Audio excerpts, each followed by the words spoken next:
The fourth plague of Egypt, the flies that brought the judgment of God.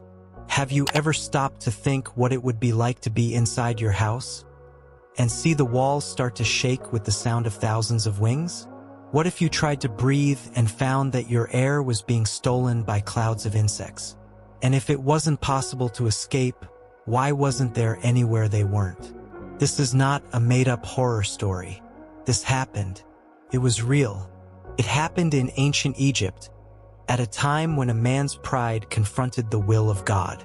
Today, we will delve deeply into one of the most mysterious and symbolic manifestations of divine judgment, the fourth plague of Egypt. This is more than just an invasion of flies. It is a clear, living, powerful message, a declared war between the Creator and a civilization steeped in idolatry and pride. A god against an empire. Before talking about the plague itself, you need to understand what was at stake. Egypt was the most powerful empire at the time, an ancient civilization, with its pharaohs considered living gods, with temples, pyramids, rituals, and a pantheon full of deities that governed every aspect of daily life.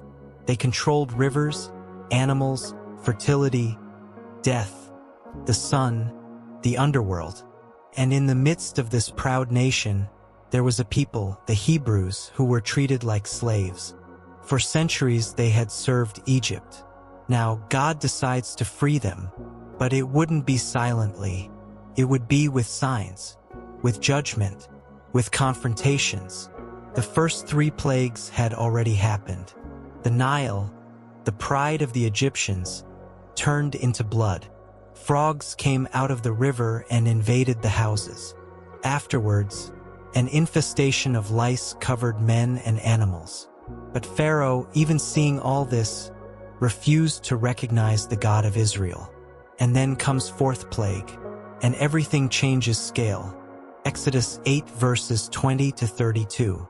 God commands Moses, "Get up early in the morning and present yourself to Pharaoh when he comes out to the water, and say to him, 'Thus says the Lord, let my people go, that they may serve me. For if you do not let my people go, behold, I will send swarms of flies upon you, and upon your servants, and upon your people, and into your houses. And the houses of the Egyptians will be filled with these swarms of flies, and the land also in which they are.'" Exodus 8 verses 20 to 21. The Bible spares no details. Flies invade everything. Houses, streets, palaces. There is no escape. But there was something supernatural. God's people, who lived in Goshen, were completely protected. No flies came near them. If you are enjoying discovering the hidden details behind the plagues of Egypt, subscribe to the channel right now.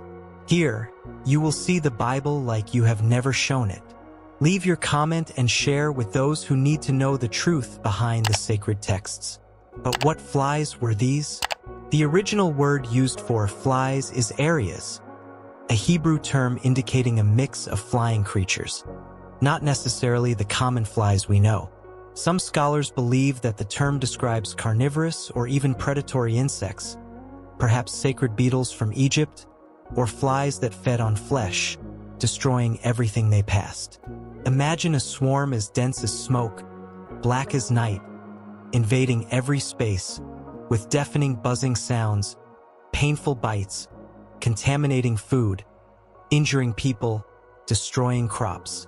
These creatures weren't just a physical plague. They were a psychological horror. The invasion was uncontrollable. People went crazy. It was as if the air was replaced by wings and hums. The coup in the Egyptian religion.